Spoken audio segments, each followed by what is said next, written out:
My dear students, आज हम आपको प्रश्नावली 3.4 के बारे में आपको समझाएंगे और जिसमें आप पढ़ेंगे वज्र गुणनखंड विधि के द्वारा यानी कि क्रॉस मल्टीप्लिकेशन के द्वारा सवालों को कैसे हल किया जाता है। प्रतिस्थापन विधि मैं आपको बता ही चुका हूँ और विलोपन विधि के द्वारा कैसे सवाल निकालते हैं। तो आज हम पढ़ेंगे प्रतिस्थापन विधि भी पढ़ेंगे, विलोपन विधि भी पढ़ेंगे और आप पढ़ेंगे वज्र गुणनखंड विधि के द्वारा सवालों को कैसे हल किया जाता है। तो मैं समझता हूँ कि आप बहुत ही ध्यान से पढ़ेंगे। और जो मैंने प्रश्नावली 3.3 पढ़ाई थी जिसमें कि आपको मैंने आप बताए थे, जो शर्तें बताई थी वो बहुत ही महत्वपूर्ण हैं। जैसे कि इसमें अपरिमित रूप से अनेक हल है या अनेक हल नहीं है या अद्वितीय हल है, यूनिक हल है। तो ये कंडीशन आपको याद रखनी होंगी। तो माय डियर स्टूडेंट्स, आज हम पढ़ते हैं और मैं समझता हूँ कि आप ध्यान से पढ़ेंगे, मन लगा करके पढ़ेंगे। ओके, चलिए आगे चलते हैं। माय डियर स्टूडेंट्स, आप यहाँ पर देखेंगे प्रश्नावली 3.5 है, एनसीईआरटी के सवाल हैं ये, पहला, दूसरा, तीसरा। और इसने क्या कहा है, निम्न रैखिक समीकरणों के युग्मों में से किसका एक अद्वितीय हल है, किसका कोई हल नहीं है या किसके अपरिमित रूप से अनेक हल हैं। अद्वितीय हल की स्थिति में उसे वज्र गुणनखंड विधि से हल कीजिए। तो इसने कहा है जब यूनिक होगा तभी वज्र गुणनखंड विधि से हल करना है, अदरवाइज नहीं करना है। तो हम आपको 3.2 और 3.3 में बता चुके हैं कि किस प्रकार से अनेक हल होते हैं, किस प्रकार से यूनिक हल होते हैं और किस प्रकार से अपरिमित हल होते हैं। ये हम आपको बता ही चुके हैं। चलिए आगे चलते हैं। एक्सरसाइज 3.5 हल करेंगे और ये इसको किस प्रकार से हल करना है हमने आपको बता ही दिया है। तो समीकरण 1 और समीकरण 2 की तुलना हम किससे करेंगे, a1x प्लस b1y और प्लस c1 बराबर 0 तथा a2x plus b2y plus c2 बराबर 0 से तुलना करेंगे। तब हमें क्या प्राप्त होगा, a1 कितना है, a1 बराबर 1 है और b1 यहाँ देखेंगे -3 है और c1 कितना है, -3 है। और इसी प्रकार से a2 की तुलना समीकरण 2 से करेंगे तो a2 का मान कितना है, 3 है और b2 का मान -9 और c2 का मान देखेंगे -2 है। उसने कहा था क्या वज्र गुणनखंड विधि से तभी हल करना होगा तब जब उसका अद्वितीय हल होगा। तो हम इसको देख लेते हैं कि a1/a2 बराबर b1/b2 बराबर c1/c2। अभी हम देखेंगे कि ये बराबर हैं या नहीं है। तो 1/3 बराबर -3/-9 बराबर -3/-2। माइनस से माइनस काटेंगे, 3 एकम 3, 3 तिया 9, माइनस से माइनस काटेंगे तो ये बराबर नहीं है। तो हम यहाँ लिखेंगे 1/3 बराबर 1/3 इज इक्वल टू नॉट 3/2। तब हमें इसको क्या कहेंगे, दिए गए रैखिक समीकरणों के युग्म का कोई हल नहीं है। क्योंकि हम आपको प्रश्नावली 3.3 में बता चुके हैं कि जब ये बराबर नहीं होगा तो इसका मतलब क्या है, ये समांतर है और इसका कोई हल नहीं है। इस लिखेंगे युग्म का कोई हल नहीं है। तब हम इसको वज्र गुणनखंड विधि के द्वारा हल नहीं कर सकते। 3.5 का पहले का दूसरा पार्ट देखेंगे, दिया है 2x प्लस वाई बराबर 5, 3x प्लस 2y बराबर 8 दिया हुआ है। तो जैसे कि हमने पहले सवाल में तुलना की थी इसी प्रकार से हमें तुलना करनी होगी। तो हम देखेंगे कि a1 का मान कितना है, यहाँ पर a1 का मान है हमारे पास 2 और b1 का मान है 1।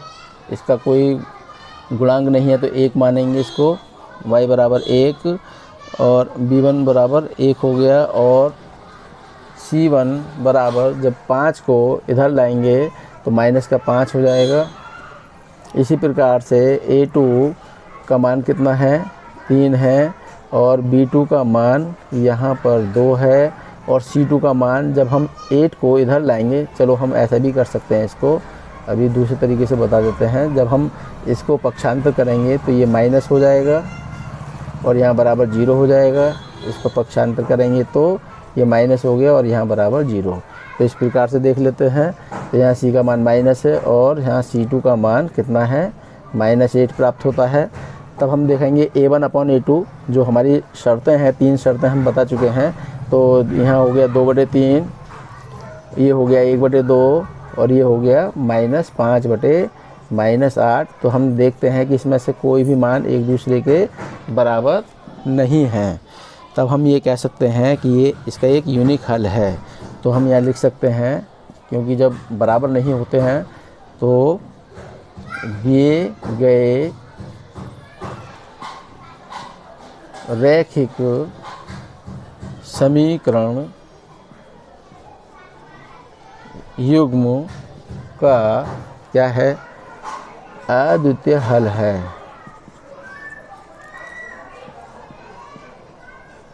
है।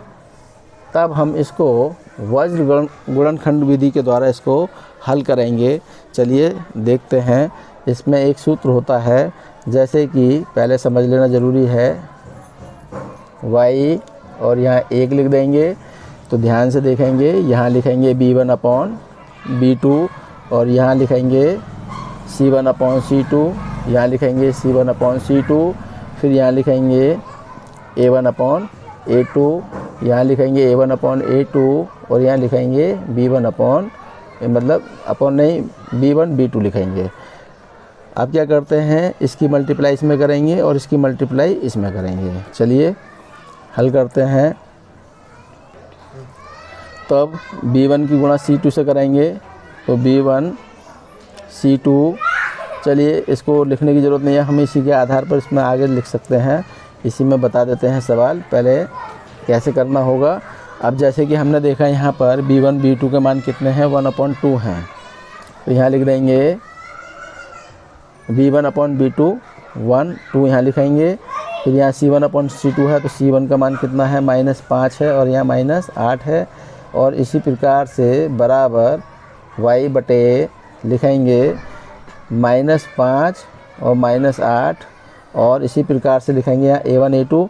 तो यहाँ पे लिखेंगे 2 और ये 3 बराबर 1।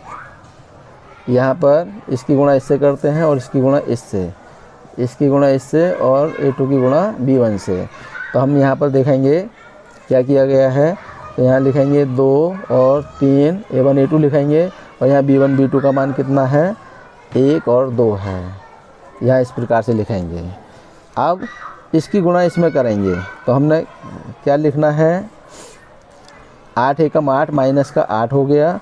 यहाँ माइनस चिन्ह ऑलरेडी होता है और अब इसको 2 की गुणा 5 में करेंगे तो कैसे लिखेंगे, 2 गुणा -5। जो माइनस के चिन्ह होंगे उनको इस प्रकार से लिखना होगा और यहाँ पर माइनस हमेशा आएगा ही। बराबर अब यहाँ देखेंगे y बटे -5 की गुणा 3 में करेंगे तो 5 × 15 माइनस का हो जाएगा, माइनस प्लस माइनस, यहाँ माइनस पहले से ही रहता है सूत्र में। तो यहाँ पर लिखेंगे 2 × 8 = 16। तो ये माइनस का कितना हो जाएगा, 2 गुणा -8। इसको इस तरीके से लिख दें और 1 बटे, अब क्या करना होगा, इसकी गुणा इसमें की थी और इसकी गुणा इसमें। अब पहले इसकी गुणा इसमें करेंगे, 2 दूनी 4 और फिर 3 एकम 3। तो माइनस ये सूत्र के अनुसार होगा 3 एकम 3। अब यहाँ देखते हैं x बटे -8, माइनस की गुणा माइनस से करने पर प्लस हो जाएगा, 2 पंजे 10 और यहाँ पर प्राप्त हुआ y बटे -15, माइनस की माइनस से गुणा करने पर प्लस हो जाएगा और 2 × 8 = 16 हो जाएगा और बराबर 1 बटे 4 में से 3 गया तो 1। अब हमने देखा इसको x बटे 10 में से 8 गए तो 2 बचे और यहाँ पर 16 में से 15 माइनस किए तो y बटे 1 बचेगा और यहाँ 1 बटे 1 बचेगा। अब हम क्या करते हैं, ये फर्स्ट टर्म है, ये सेकंड टर्म है, ये थर्ड टर्म है, तो अब हम यहाँ रख देंगे पहले को और तीसरे से बराबर रख देंगे। x/2 को 1/1 के बराबर रखेंगे, तो 2 एकम 2, 1 एकम 1, यानी कि हमें प्राप्त होता है x बराबर 2। और इसी प्रकार से अब y को इसके बराबर रखेंगे, y/1 को किसके बराबर, 1/1, तो 1 एकम 1, 1 एकम 1, तो हमें प्राप्त हुआ y एकम y और 1 एकम 1। तो हमें दो मान प्राप्त हुए, x बराबर 2 और y बराबर 1।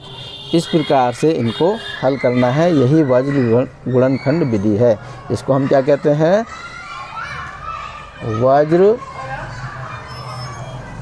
गुणनखंड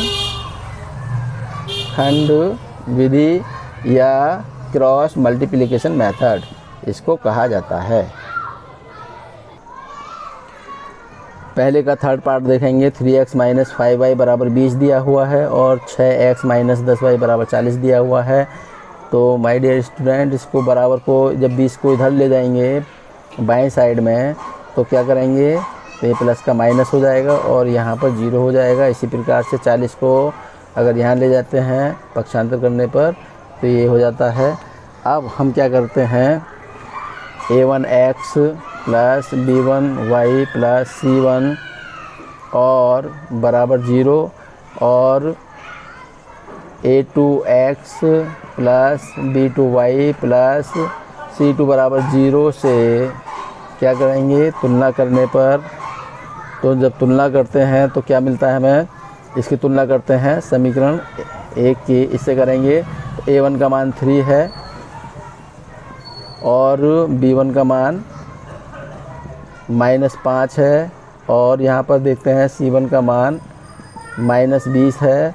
इसी प्रकार से a2 का मान, अब इससे तुलना करेंगे, a2 का मान समीकरण 2 से तुलना करने पर, तो a2 का मान 6 है और b2 का मान -10 है और c2 का मान हम यहाँ देखेंगे -40 प्राप्त होता है। अब हम इसको इसमें रखेंगे कि जैसे कि a1/a2, b1/b2 और c1/c2। अभी हम देखेंगे कि बराबर हैं या नहीं है, तो ये तो बाद में पता चलेगा कि बराबर होते हैं या नहीं होते हैं। तो a1/a2 का मान रखते हैं 3/6 और b1 की जगह पर रखेंगे -5/-10 और c1/c2 की जगह पर रखेंगे -20/-40।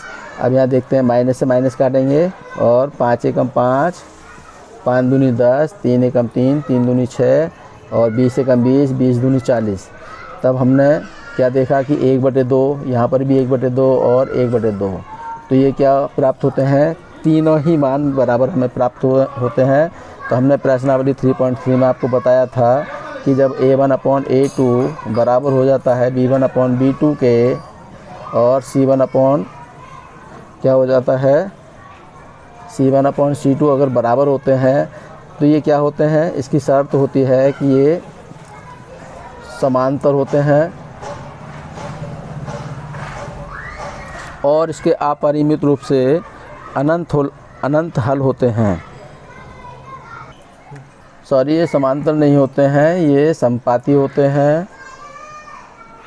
वैसे आपसे पूछा नहीं है कि ये समपाती हैं या समांतर हैं, लेकिन फिर भी हम बता देते हैं कि ये समपाती होते हैं और इनके अपरिमित रूप से अनेक हल होते हैं।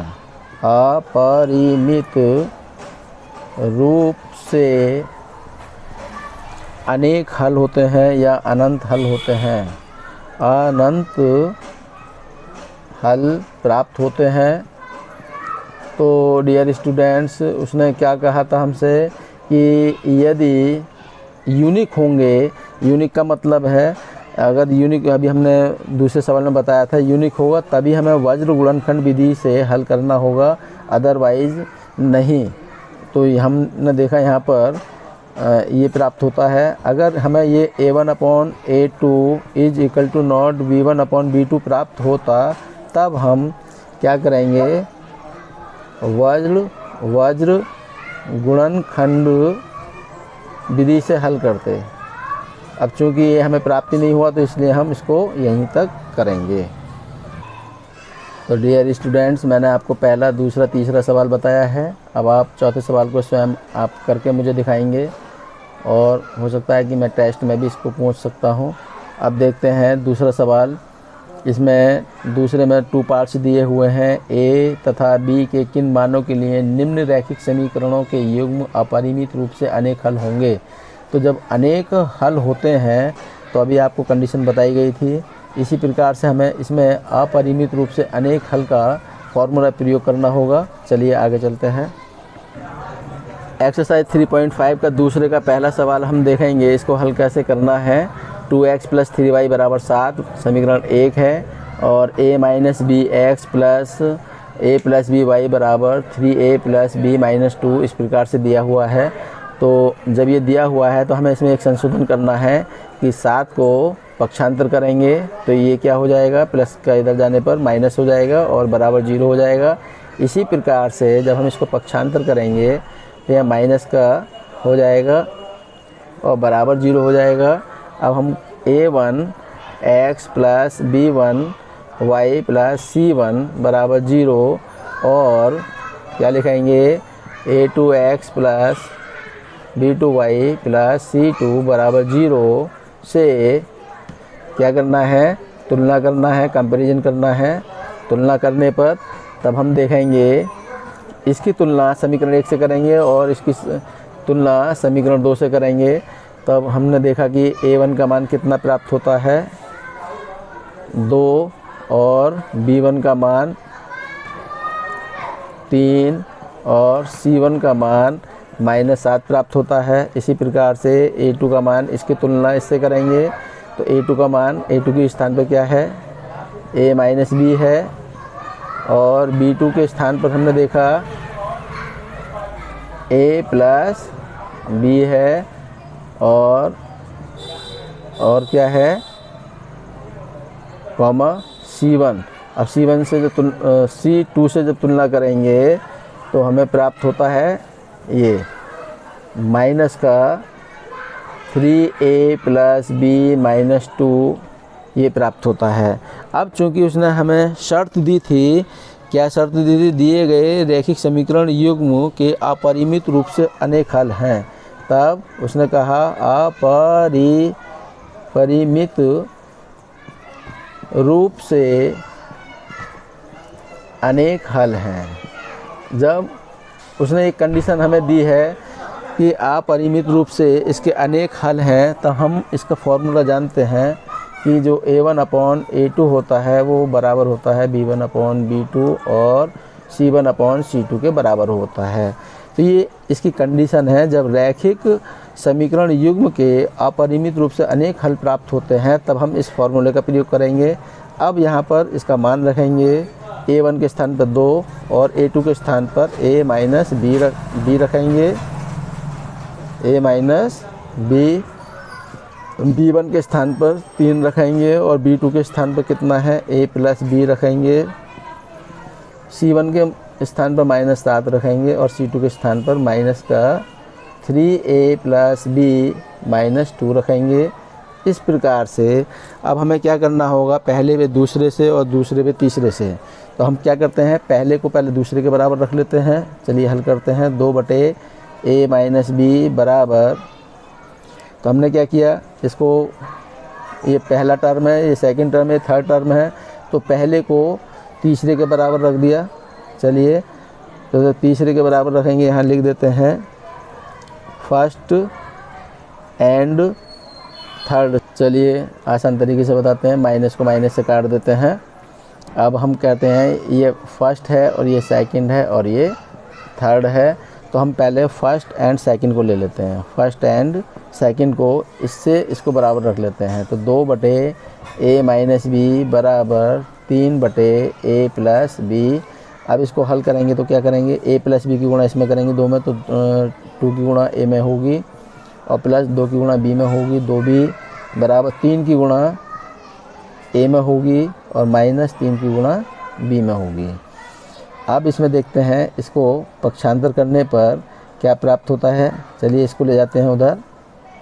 तो ये हुआ 3a - 3b माइनस का 2a और माइनस का 2b प्राप्त हुआ बराबर 0।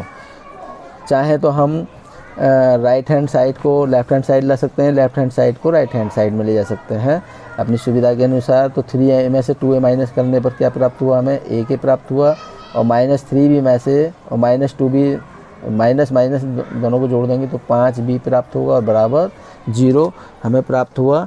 तो हम इसको लिख सकते हैं a माइनस 5b बराबर 0। इसको मान लेते हैं समीकरण 3 मान लेते हैं। अब इसी प्रकार से सेकंड और थर्ड को बराबर कर लेते हैं। 3/a प्लस b बराबर 7/3a प्लस b माइनस 2। अब चूँकि क्रॉस मल्टीप्लिकेशन होगा, इसकी गुणा 3 में होगी, तो 3 की गुणा 3a प्लस b माइनस 2 में करेंगे बराबर 7 की गुणा a प्लस b में करेंगे। ये हो गया 3 3 9 a प्लस 3 की गुणा b में करेंगे 3b माइनस 3 दूनी 6 बराबर 7a प्लस 7 की गुणा b में करेंगे तो 7b।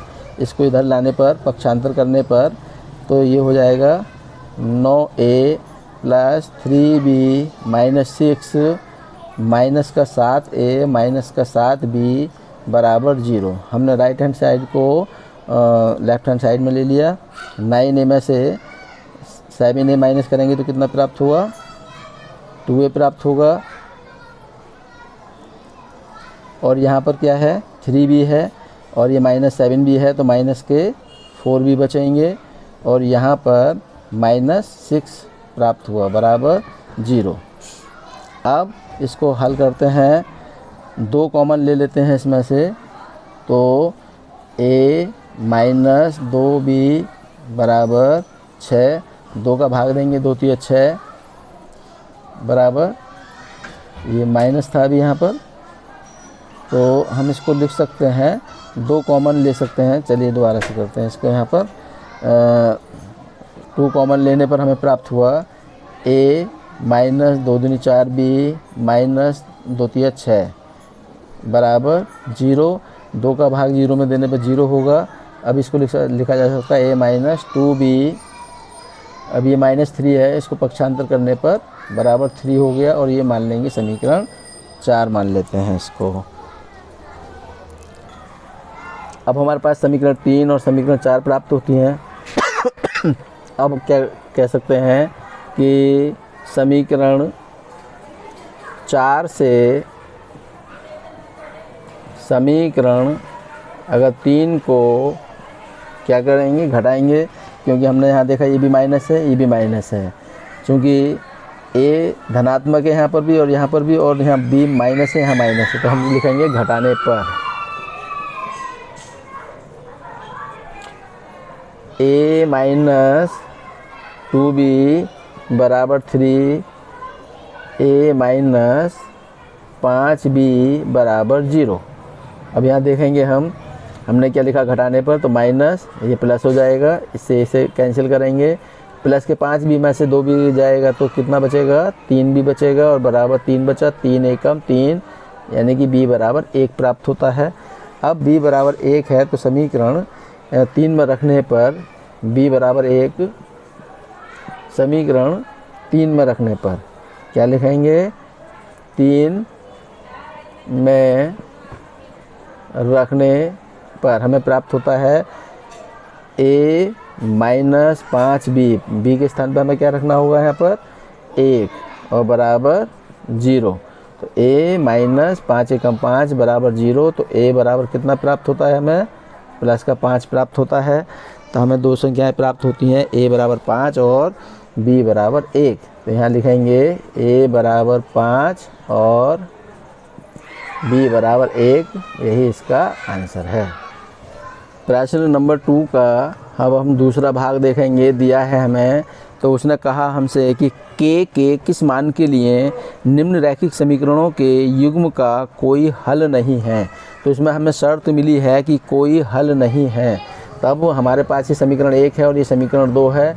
तो माय डियर स्टूडेंट्स, हम क्या करेंगे, इसको पक्षांतर करेंगे, तो जब ये लेफ्ट हैंड में जाएगा तो माइनस का हो जाएगा और बराबर 0 लिखाएंगे। इसी प्रकार से इसको जब हम पक्षांतर करेंगे तो ये प्लस का क्या हो जाएगा, माइनस हो जाएगा और बराबर 0 लिखेंगे। और हमने आपको बताया है कि इसकी तुलना करने पर a1x प्लस b1y और प्लस c1 बराबर 0, और तो हमें तुलना करनी होगी a2x प्लस b2y और प्लस c2 बराबर 0 से हमें क्या करनी होगी, तुलना करने पर हमें क्या प्राप्त होता है। तो हम देखेंगे कि हम पहले समीकरण 1 से तुलना करेंगे और फिर समीकरण 2 की तुलना करेंगे। तो a1 की जगह पर क्या लिखना होगा, हमें बराबर 3 लिखना होगा, और b1 की जगह पर हमें क्या लिखना होगा, बराबर 1 लिखना होगा, और c1 की जगह पर माइनस का 1 लिखना होगा। ये देख रहे हैं -1 है। इसी प्रकार से a2 के स्थान पर हमें यहाँ से देखेंगे a2 के स्थान पर क्या लिखना होगा, 2k - 1 लिखना होगा, और b2 के स्थान पर b2 की जो वैल्यू होगी वो होगी k - 1, और इसी प्रकार से c2 का जो मान होगा ये माइनस का है, तो माइनस का लिखेंगे 2k + 1। इस प्रकार से अब चूंकि उसने हमें शर्त क्या दी हुई है, शर्त दी हुई है कि k के किस मान के लिए निम्न समीकरणों के युग्म का कोई हल नहीं है। जब कोई हल नहीं होता है तब क्या होता है, तो लिखेंगे रैखिक समीकरण युग्म का कोई हल नहीं है, कोई हल नहीं है। तब इस कंडीशन में हमारे पास a1/a2 जो होता है वो b1/b2 के बराबर होता है। इस बात को याद रखिएगा। जब समीकरण युग्म का कोई हल नहीं होता है तब हमारी ये कंडीशन होती है। सबसे पहले आपको ये जो शर्त हैं उनको याद रखना होगा, जो मैंने प्रश्नावली 3.3 में आपको बता चुका हूँ। उसको गहन अध्ययन करके उसको याद करें और हमेशा इसको याद रखने की कोशिश करें। क्योंकि कोई हल नहीं है तो हम इस का प्रयोग करेंगे। तो a1 के स्थान पर हम क्या लिखेंगे, तब a1 के स्थान पर हमने 3 रखा, और a2 के स्थान पर हमने रखना है 2k - 1। इसी प्रकार से b1 के स्थान पर हमें रखना है 1, और b2 के स्थान पर रखना होगा हमें k - 1। अब इसको हल करेंगे। k का उसने कहा था k के किस मान के लिए, तो k का मान प्राप्त करेंगे। k की इसका क्रॉस मल्टीप्लिकेशन करेंगे तो 3 की गुणा करेंगे k - 1 में, और बराबर 1 की गुणा करेंगे 2k - 1 में। अब हम यहाँ 3 की गुणा कर दें, 3k - 3 एकम 3 बराबर 2k - 1। 2k को पक्षांतर करेंगे तो ये हो जाएगा 3k - 2k बराबर -3 को पक्षांतर करने पर प्लस का 3 हो जाएगा। -1 ऑलरेडी है यहाँ पर, तो 3 में से 1 माइनस करेंगे तो 2 प्राप्त होगा। 3k में से 2k माइनस करने पर 1k प्राप्त हुआ, और ये आ गया 2। तब हम कह सकते हैं कि k किस मान के लिए है, तो k बराबर 2 के मान के लिए समीकरण युग्म का कोई हल नहीं होगा। इस प्रकार से हल करेंगे। और क्वेश्चन नंबर जो 3 है उसमें ये कहता है, आप देख सकते हैं, निम्न रैखिक समीकरणों के युग्म को प्रतिस्थापन एवं वज्र गुणनखंड विधि से हल कीजिए। किस विधि को आप अधिक उपयुक्त मानते हैं? तो माय डियर स्टूडेंट्स, हमें क्या करना होगा, 8x + 5y 9 को हमें पक्षांतर कर लेंगे तो -9 बराबर 0 हो जाएगा, समीकरण 1 मानेंगे। 3x + 2y -4 बराबर 0, इसे समीकरण 2 मानेंगे। और जैसा कि मैंने अभी आपको बताया था कि प्रतिस्थापन विधि से कैसे निकालना है, तो हमें कैसे निकालना है तो आप इसे स्वयं करेंगे, और नहीं निकलेगा तो आप मुझे कमेंट में बताएंगे कि हमें नहीं आता है, हम बताएं तो हम आपको बताएंगे। तो इसे वज्र गुणनखंड विधि के द्वारा आप स्वयं निकालना है। चलिए, ये आपकी प्रश्नावली यहाँ तक पूरी करते हैं। ओके।